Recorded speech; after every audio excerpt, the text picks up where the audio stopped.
Bonjour, c'est Ursule encore. On est le 8 décembre 2022. Alors, je viens sur la trompette aujourd'hui encore et je viens proclamer le retour de notre Seigneur Jésus-Christ. Amen, soyons tous bénis. Alors, c'est le temps de creuser des puits. Amen. C'est le temps pour nous de creuser des puits. Amen. Alors, on va lire dans Genèse 26, le verset 12. Amen, à 24. Isaac sema dans ce pays. Et il recueillit cette année le centuple, car l'Éternel le bénit. Cet homme devint riche. Et il alla s'enrichissant de plus en plus jusqu'à ce qu'il devint fort riche. Il avait des troupeaux de menu bétail et des troupeaux de gros bétail. Et un grand nombre de serviteurs aussi, les Philistins, lui portèrent envie. Tous les puits qu'avaient creusés les serviteurs de son père du temps d'Abraham, son père, les Philistins, les comblèrent et les remplirent de poussière. Et Abimelech dit à Isaac, va-t'en de chez nous, car tu es beaucoup plus puissant que nous. Isaac partit de là et campa dans la vallée de Guérar, où il s'établit. Isaac creusa de nouveau des puits, les puits d'eau qu'on avait creusés du temps d'Abraham son père, et qu'avaient comblés les Philistins après la mort d'Abraham. Et il leur donna les mêmes noms que son père leur avait donnés. Les serviteurs d'Isaac creusèrent encore dans la vallée et y trouvèrent un puits d'eau vive. Les bergers de Guérar querellèrent les bergers d'Isaac en disant « L'eau est à nous ». Et il donna au puits le nom d'Essek, parce qu'il s'était disputé avec lui. Ses serviteurs creusèrent un autre puits, au sujet duquel on chercha aussi une querelle, et il l'appela Sitna. Et il se transporta de là, et creusa un autre puits, pour lequel on ne chercha pas querelle. Et il l'appela Rehoboth. Car, dit-il, l'Éternel nous a maintenant mis au large, et nous prospérerons dans le pays. Il remonta de là à Beer-Sheba. L'Éternel lui apparut dans la nuit et dit, je suis le Dieu d'Abraham, ton père. Ne crains point, car je suis avec toi. Je te bénirai et je multiplierai ta postérité à cause d'Abraham, mon serviteur. Et il bâtit là un autel, invoqua le nom de l'Éternel, et il dressa sa tente. Et les serviteurs d'Isaac y creusèrent un puits. Abimelech vint de Guérar auprès de lui avec Ahusa, son ami, et Picol, chef de son armée. Isaac leur dit, pourquoi venez-vous vers moi, puisque vous me haïssez et que vous m'avez renvoyé de chez vous? Il répondit, nous voyons que l'Éternel est avec toi. C'est pourquoi nous disons qu'il y ait un serment entre nous et toi, et que nous fassions alliance avec toi. Jure que tu ne nous feras aucun mal, de même que nous ne t'avons point maltraité, que nous t'avons fait seulement du bien, et que nous t'avons laissé partir en paix. Tu es maintenant béni de l'Éternel. Isaac leur fit un festin, et ils mangèrent et ils burent. Ils se levèrent le bon matin et se lièrent l'un à l'autre par un serment. Isaac les laissa partir et ils le quittèrent en paix. Ce même jour, les serviteurs d'Isaac vinrent lui parler du puits qu'il creusait. Et ils lui dirent, nous avons trouvé de l'eau. Et il l'appela Shiba. C'est pourquoi on a donné à la ville le nom de Beer-Sheba jusqu'à ce jour. Amen. Alors, c'est l'histoire d'Isaac qui creusait des puits et il a des problèmes avec les habitants de l'endroit où il est. Amen. Jalousie, mépris, comment on appelle ça? Crainte d'être peut-être dominé par Isaac, si bien qu'il y avait des querelles et des querelles et des querelles. Alors, mais Isaac ne faisait que creuser des puits. Pardon, n'oublions pas, ils sont dans le désert. Et Isaac était riche en cheptel. il faut que les animaux boivent. Amen. Les animaux doivent boire. Mais surtout, l'eau, c'est le signe de la vie. Amen. Dans notre corps, il paraît que notre corps est fait, je ne sais pas si c'est 70% d'eau. Amen. L'eau, c'est la partie la plus importante de notre corps, mais nous avons besoin d'eau pour vivre. On peut ne pas manger pendant longtemps, mais l'eau, on en a besoin. Parce que si on vient à manquer, c'est comme si on se déshydrate, et puis c'est difficile. Amen. Alors, avoir des puits creusés avec de l'eau potable, c'est signe de vie. Amen. Et c'est signe aussi de santé. Alors, généralement, quand les gens veulent aider une communauté dans le besoin, la communauté a tendance à demander, la communauté, en lieu reculé, demande souvent de l'eau. Ou bien quand les gens viennent en premier pour s'installer quelque part, c'est l'eau qu'ils demandent. L'eau d'abord. Ou bien quand ils viennent s'installer quelque part, ils creusent, voilà, ils creusent pour avoir de l'eau. Amen. Et quand ils trouvent de l'eau, ils se disent, ok, on va s'installer ici. S'ils ne trouvent pas de l'eau, ils vont dire, ok, on reste ici et puis on va aller plus loin un peu. Ou bien s'ils creusent et qu'ils trouvent que l'eau, elle est un peu amère, elle n'est pas de bonne qualité, ils disent, ok, l'eau ici n'est pas bien, mais on va essayer de creuser dans les environs. S'ils sont tous du même goût, on ne va pas s'installer ici, on va aller plus loin. Amen. Et puis souvent, quand ils creusent et ils trouvent de l'eau, si l'eau n'est pas tellement potable, ils se disent, ok, on a trouvé de l'eau, c'est pas tellement potable, on va l'utiliser pour laver le linge. On va l'utiliser pour les travaux domestiques, voilà, de première nécessité. Mais il nous faut de l'eau potable. Amen. Et dans les endroits reculés aussi, avec l'avancée de la technologie, ils ont des filtres, n'est-ce pas? Alors, l'eau, c'est signe de vie, c'est symbole de vie, amen. Et l'eau, c'est indispensable pour l'être humain. Alors, Isaac, comme l'histoire qu'on a lue, Isaac a passé son temps à creuser les puits. Et ici, on a aussi l'information que Abraham, son père, faisait pareil. Et même que les serviteurs d'Isaac ont réouvert les puits que Abraham avait déjà bouchés. Amen. Mais les voisins, en tout cas les gens étaient mécontents et puis les gens lui ont dit de partir. Et la raison qu'ils ont évoquée, ils ont dit parce que tu es plus puissant que nous. Tout ça, c'est des problèmes de jalousie, n'est-ce pas? Mais on a continué de lire comment les mêmes gens qui lui avaient dit de partir, ils voulaient l'étouffer, ils voulaient le tuer, ils voulaient l'asphyxier parce que quand vous ne voulez pas que quelqu'un ait de l'eau, vous voulez le tuer. Mais Isaac allait plus loin, il a creusé, il a encore eu de l'eau potable. C'est comme si, quand il creuse, amen, l'endroit devient potable et puis il a de l'eau. Alors les gens sont venus, ils ont dit, non mais écoute, Dieu est avec toi. Dieu est avec toi. Parce qu'ils pensaient que c'était parce que c'était dans leur région. Alors, ils l'ont chassé. Ils se sont dit, on va voir comment il va faire. Mais là, ils apprennent que, il a encore un autre puits. Et puis, le puits, c'était symbole aussi de réussite. C'était symbole de bénédiction. Amen. Parce que les gens pouvaient faire des kilomètres venir chez toi pour puiser l'eau chez toi. Est-ce qu'il y avait de l'argent? Est-ce qu'il y avait des échanges? Est-ce qu'on donnait quelque chose? Je ne sais pas. Je ne sais pas comment ça se passait dans la culture d'antan. Mais ce que le Seigneur aimerait qu'on constate aujourd'hui, c'est le fait que Isaac creusait des puits.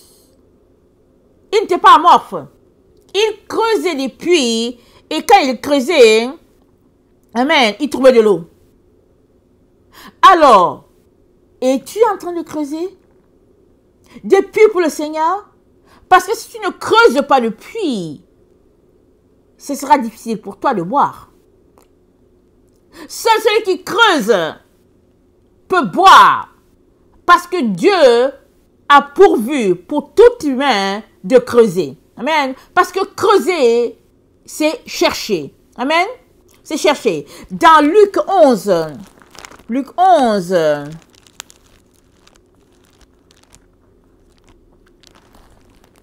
le verset 9 c'est dit,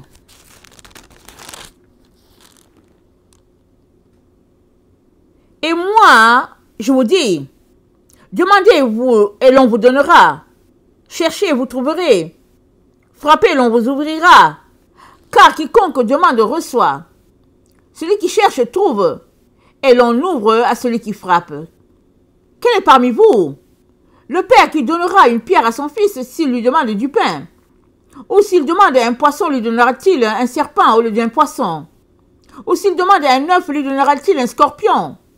Si donc méchant comme vous l'êtes, vous savez donner de bonnes choses à vos enfants, à combien plus forte raison le Père Céleste donnera-t-il le Saint-Esprit à ceux qui le lui demandent? Amen. Alors, creuser, c'est chercher. Amen. C'est chercher. C'est piocher. C'est bêcher. C'est aller en profondeur. C'est cela, creuser un puits. Amen. Maintenant, as-tu assez de temps pour creuser ton puits? As-tu du temps? Dégages-tu du temps à tous les jours pour aller chercher? Parce que Dieu nous dit dans Luc 11 que quel est le père qui donnera une pierre à son fils s'il lui demande du pain? Ou s'il demande un poisson, lui donnera-t-il un serpent au lieu d'un poisson? Question de dire que Dieu est un bon père. Il n'y a pas moyen qu'il puisse te donner une pierre si tu lui as demandé du poisson. Parce qu'un père terrestre ne fait pas cela, il ne donne pas une pierre à la place du poisson. À combien plus forte raison Dieu qui est si bon donnera-t-il le Saint-Esprit à ceux qui le lui demandent? Pourquoi le Saint-Esprit? Le Saint-Esprit, c'est l'Esprit de Dieu. C'est ce que Dieu nous a donné à la Pentecôte, après le départ de Jésus. Le Saint-Esprit est descendu pour tous les enfants de Dieu. As-tu reçu ta part du Saint-Esprit?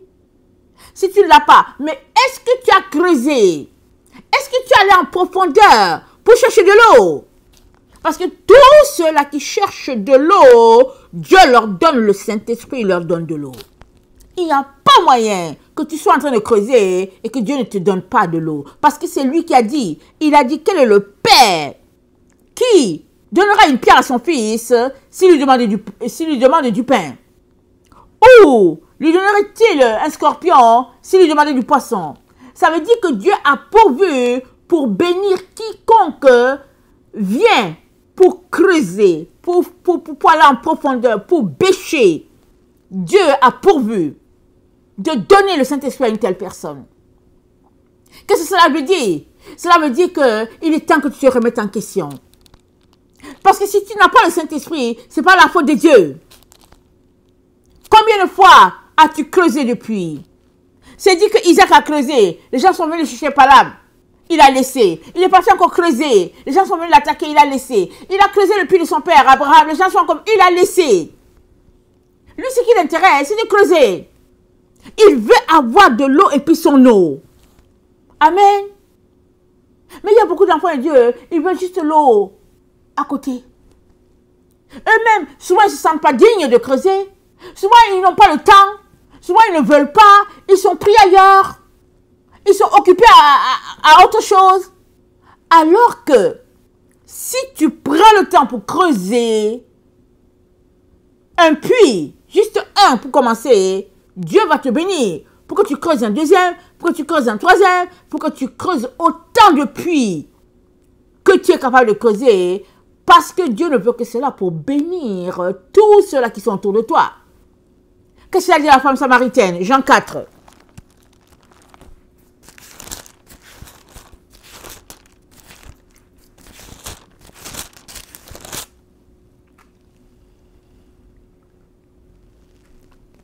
Excusez-moi.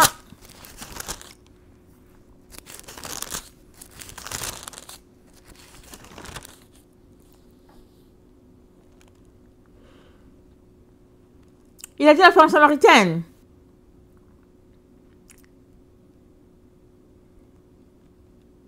si tu connaissais le don de Dieu, et celui qui te demande de lui donner à boire, tu lui aurais demandé toi-même de l'eau vive. Et il t'en aurait donné. Elle lui dit, Seigneur, tu n'as rien pour puiser. Tu n'as rien. Elle était fière du puits où elle puisait de l'eau. Parce que c'était le puits de Jacob. Jacob, c'est qui? Le fils d'Isaac. Donc, elle était fière de dire que, hey, c'est notre père Jacob qui nous a donné le puits là. Comment tu peux me faire sortir une histoire comme ça en disant que ton eau, c'est une eau pure et puis je n'aurai plus soif? Comment? Et Jésus-Christ lui dit, avec ce puits-ci là, avec cette eau-là que tu me proposes, avec cette eau que tu as, pardon, tu auras encore soif. Mais l'eau que moi je donnerai deviendra en toi une source d'eau vive qui jaillira jusqu'à dans l'éternité. Mon nom à moi. Amen. Donc l'eau, c'est le symbole, amen, du Saint-Esprit. L'eau, c'est l'effusion de l'Esprit. Seuls ceux-là qui cherchent Dieu auront de l'eau et pourront aussi en donner à d'autres personnes. Mais ces gens-là, ils ont une caractéristique. Ils vont creuser eux-mêmes leur puits et après, ils boivent à leur source qui n'est autre que Jésus-Christ. Parce que si tu passes ton temps à chercher l'eau dans les puits des autres, tu seras toujours en manque. Jésus veut que tu creuses ton propre puits, que tu prennes le temps, l'énergie, tout le nécessaire pour creuser. Lui, il va t'aider. Et tu trouveras de l'eau. Tu trouveras des trésors là où tu vas creuser. Dans Sagesse 10, au verset 15, voilà ce qui est dit. C'est plutôt Sagesse 11, ok? Ça dit, elle fit réussir leur entreprise grâce à un saint prophète, c'est-à-dire sa sagesse, ok? Ils traversèrent un désert inhabité et plantèrent leurs tentes en des lieux jamais foulés. Ils tinrent tête à des ennemis et repoussèrent les adversaires. Ils souffrirent de la soif et ils t'invoquèrent. Alors, un rocher abrupt leur donna de l'eau. Une pierre dure étancha leur soif. Ainsi, les réalités mêmes qui avaient servi à châtier leurs ennemis devinrent pour eux un bienfait dans leur détresse. Au lieu du jaillissement contenu d'un fleuve troublé par un sang boueux, en châtiment du décret infanticide, tu leur as donné à eux, contre tout espoir, une eau abondante. Après leur avoir montré par la soif subie, alors comment tu avais puni leurs adversaires. Alors ici, l'auteur de Sagesse nous dit que, ça c'est la traversée dans le désert, n'est-ce pas? Comment Dieu a pourvu, en donnant de l'eau limpide à son peuple, de l'eau qui est sortie d'un rocher. À un endroit là où il n'y avait pas possibilité qu'il y ait de l'eau, Dieu a pourvu qu'il y ait de l'eau. Pourquoi? Parce que Dieu est le rocher auquel Israël s'abreuve. Et ce rocher n'était autre que Christ. Amen. Alors que cette eau tant recherchée a étanché Israël, la même eau, disons l'eau, l'élément eau, a noyé l'équipe de Pharaon. Question de dire que Dieu est le seul qui bénit à satiété. Si tu prends ton temps pour creuser, il n'y a pas moyen qu'il ne te bénisse pas. Parce que Israël, dans le désert, ne savait plus où se tourner. Ils étaient devenus même très agressifs, n'est-ce pas? À cause d'eux, Moïse avait péché. Mais tellement ils avaient soif. Et là, il n'y avait aucune possibilité de l'eau sortir d'un rocher. Pour prouver le Dieu de miracles que nous avons, mais surtout, ce Dieu-là qui est capable d'étancher notre soif spirituelle. Alors, je ne sais pas jusqu'où tu creuses. Parce que si tu creuses vraiment, il n'y a pas moyen que tu ne reçoives pas le Saint-Esprit. Amen. Parce que le symbole de l'eau, c'est le symbole du Saint-Esprit, le symbole de l'effusion de l'Esprit de Dieu. Ce n'est pas possible. L'eau, c'est la parole de Dieu. Amen. Et ce n'est pas possible que Dieu ne puisse pas te bénir au-delà de toute attente si tu creusais. Et creuser, ça veut dire quoi? Ça veut dire chercher. Ça veut dire fouiller. Ça veut dire demander. Ça veut dire frapper avec insistance. Frapper jusqu'à ce que Dieu te réponde.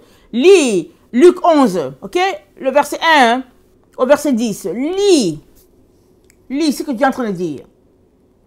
Dieu ne veut que te bénir. Maintenant, quel temps lui consacres-tu? Quel temps?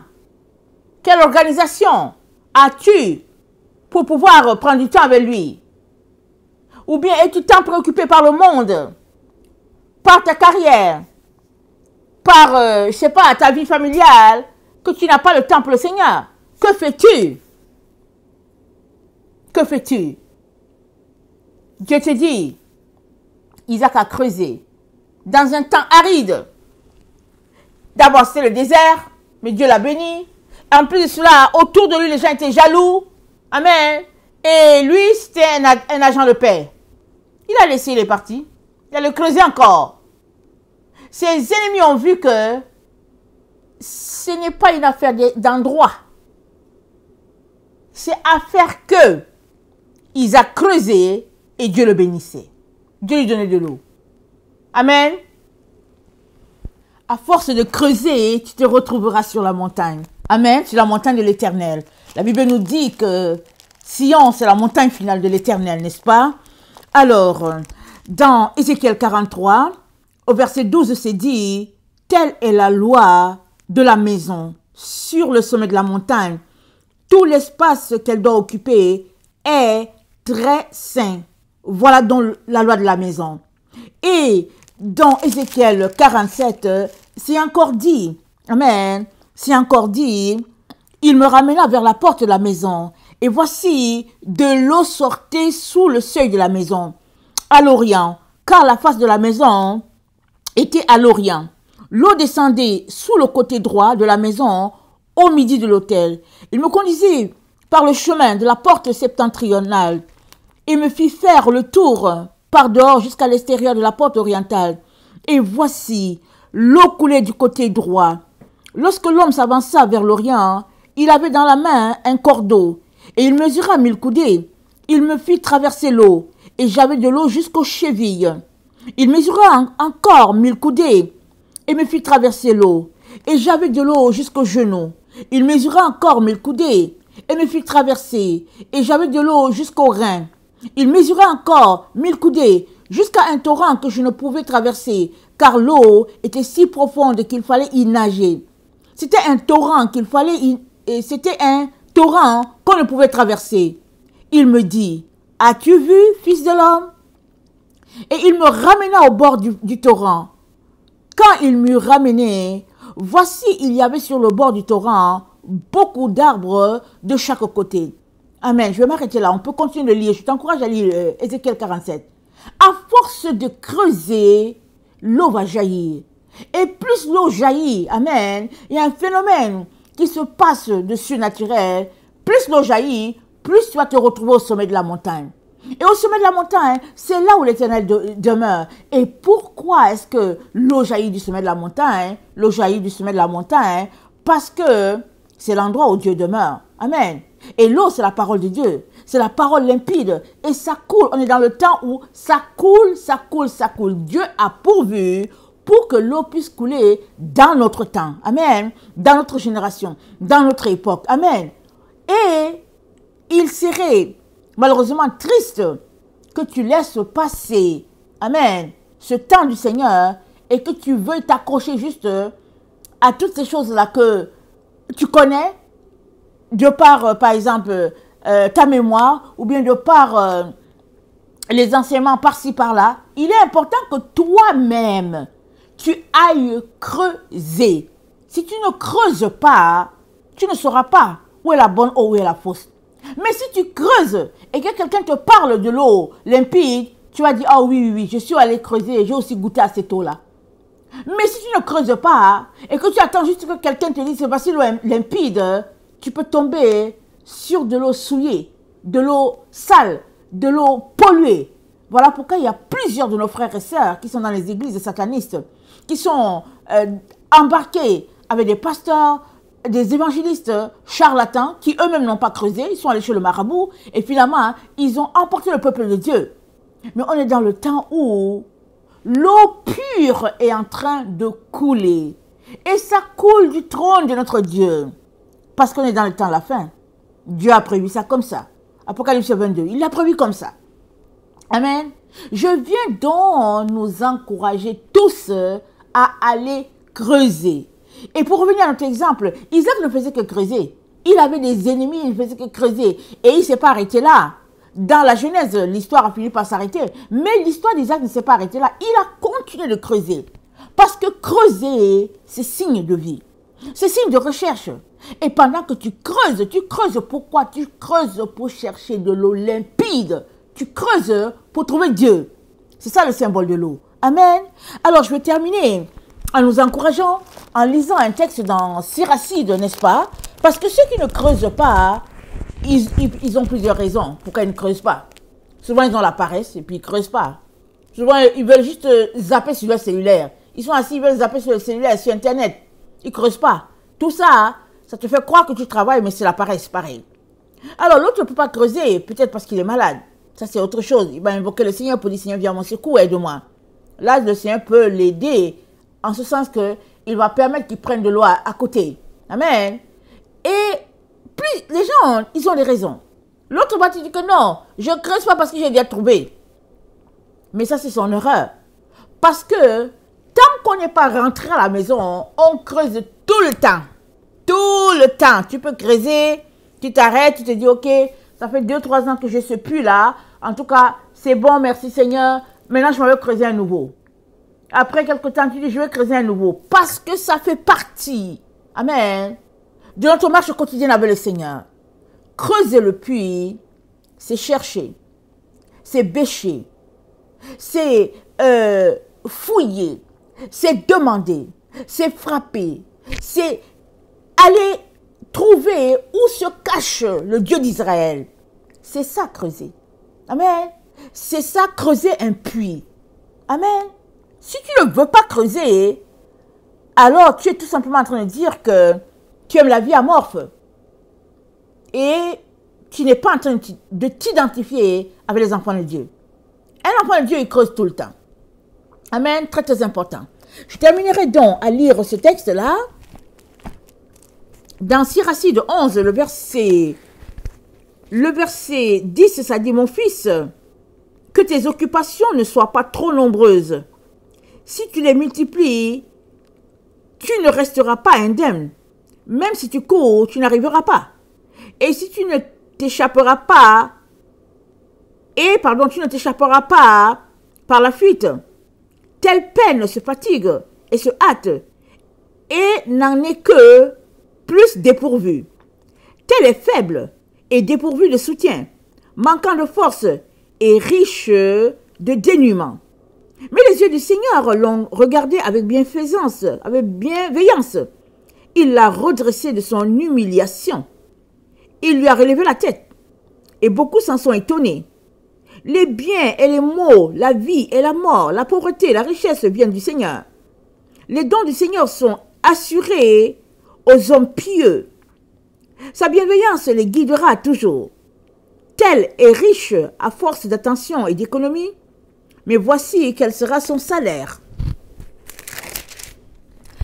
Quand il se dit, j'ai trouvé le repos, maintenant je vais manger de mes propres biens, il ne sait pas combien de temps s'écoulera, puis il laissera ses biens à d'autres et il mourra. Tiens-toi à ton alliance et consacre-toi à elle, vieillis à ton ouvrage. Ne t'étonne pas des œuvres du pécheur.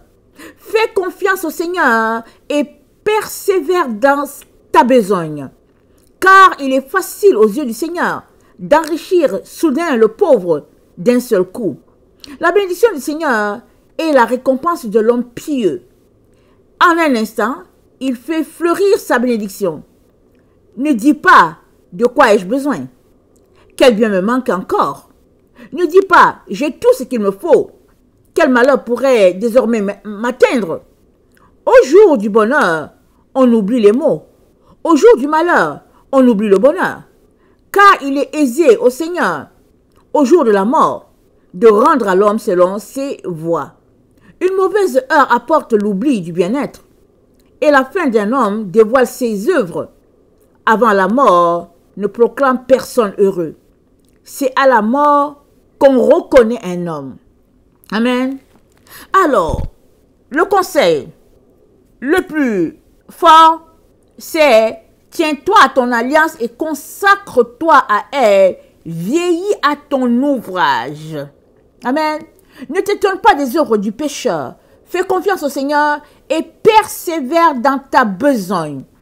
Car il est facile aux yeux du Seigneur d'enrichir soudain le pauvre d'un seul coup. Persévère dans ta besogne. Passe ton temps à creuser tes puits pour trouver de l'eau limpide et pure. Et le psaume 127, le verset 1 dit, « Ceux qui se confient en l'Éternel sont comme la montagne de Sion. Elle ne chancelle point, elle est affermie pour toujours. » Amen. Que le Seigneur bénisse sa parole, qu'il nous donne d'être des agents qui creusent. Amen. Des enfants de Dieu qui creusent à tout moment. Dès qu'ils ont l'énergie, qu'ils se mettent à creuser. Dieu va agir pour que de l'eau puisse gicler, non pas seulement pour nous, mais pour un grand nombre. Amen. Je vous aime beaucoup et Dieu davantage. Maranatha, Jésus revient. Amen et alléluia.